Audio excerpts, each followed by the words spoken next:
Hello pretty! Samahan niyo po ako sa panibagong araw. Maaga pa lang may advance order na agad tayo. Dahil dyan, titreat ko naman ang aking sarili. Pumunta na nga ako dito sa Malhacan, Tip-Top Nail Spa. Shoutout po. Last year dito rin akong nagpalinis ng paa. Last year pa yun kaya last year din ang last nagpalinis ko ng kuko. Grabe talaga. Minsan lang talaga ako nakakapagpalinis ng kuko. Talagang grabe talaga. Wala na akong time para sa sarili ko. Kaya naman lumabas muna ako and then mili ng konting mangangat-ngat sa pwesto. Nasa pwesto lang talaga ako. Kaya wala. Doon lang umikot yung mundo ko. Kaya bibili ako ng mga mangangat-ngat ko tuwing napapagod at nagugutom. Dahil nga, may mga times na hindi talaga ako nakakakain ng maayos. Nakikita nyo naman po na dami talagang nakakapansin. Mas lalo ako pumayat ngayon dahil nga, ang dami kong iniisip, ang dami nangyayari sa buhay ko na hindi ko naman dapat ipaalam para sa iba. Na ako lang ang nakakaalam. Kaya fight lang. Laban lang. Maraming mga pagsubok na dumadaan sa atin. Binibigyan tayo ng Panginoon ng panibagong araw, panibagong buhay at masaya. Kasi may mga bagay na hindi natin naasahan. Kaya pasalamat tayo sa Panginoon dahil araw-araw meron tayong biyaya na pinagkakaloob niya sa atin. Thank you po. Speaking sa blessing, ngayon, punta muna ako kay Sir Harold Leharde, pinakamagaling na makeup artist dito sa May Kawayan. And kay Sir David, sa hair ko, napakaganda. September 18 nga kami pumunta nito. Hindi namin alam kung itutuloy namin dahil nga may bagyo. Nag-pray talaga ako na matuloy sana ito. And naniniwala naman ako kay Lord na hindi kami pababayaan. Buong biyahe, pauwi at pabalik, Diyos mayo. Sobrang pasalamat sa Panginoong Diyos. Hindi kami binabayaan sa aming biyahe. Hanggang ngayon, nagpapasalamat ako sa lahat ng blessings na ipinagkakaloob ni Lord sa amin, sa pamilya ko. Buong mama at papa at si tita at tito, makeup artist at photographer ang kasama namin dito. Kami lang ang nandito sa resort, sobrang saya. Kaya nga lang pumayat ako. Pero natakpan naman yung mga kahihiyan ko sa mukha. Ganyan kagaling ang makeup artists ko. Galing nila, sobra.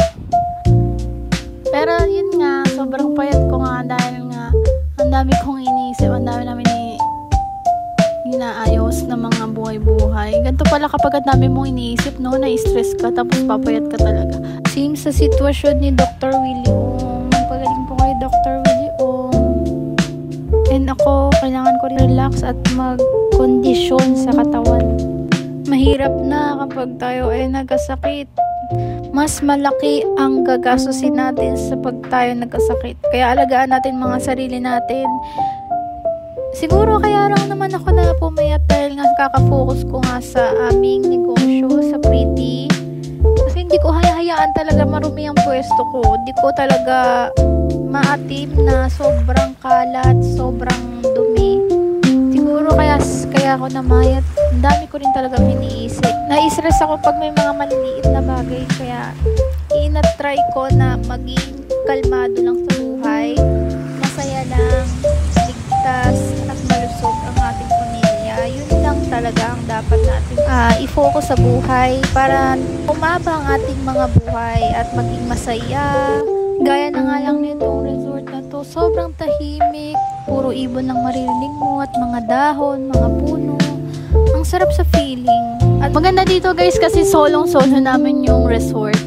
Sobrang nakakatuwa dahil kasama pa rin namin ang aming mahal na Maxine. Alam nyo ba, sobrang saya ko ngayon. Sobrang naiiyak pa nga ako. Di ko alam kung bakit. Siguro sobrang saya, sobrang natutuwa ako sa mga blessings na nangyari sa buhay ko. Lahat ng goals ko sa buhay nangyari na. Nasabi ko sa inyo, lahat ng pangarap nyo, isarili nyo, i-private nyo, magulat na lang kayo nangyayari na. Nakakatuwa sa video na to, si tita yung nag-video. Parang sobrang saya nila. Nakakatuwa na kasi. Diba? Kasama mo buong pamilya mo, nasa beach kayo lang. Yun lang yung pinaka big blessings na nangyari sa buhay namin dalawa. 3 outfit ka pala ang ginawa namin. Feel ko lang yung dagat. Bago kami mag photoshoot, hanapan namin ng mga spot kung ano yung maganda. Ang Hanggang na nga dito dahil nga kami nga lang dito sa beach resort. Syempre kahit busy kami sa aming photoshoot ay na-update pa rin namin si Pretty.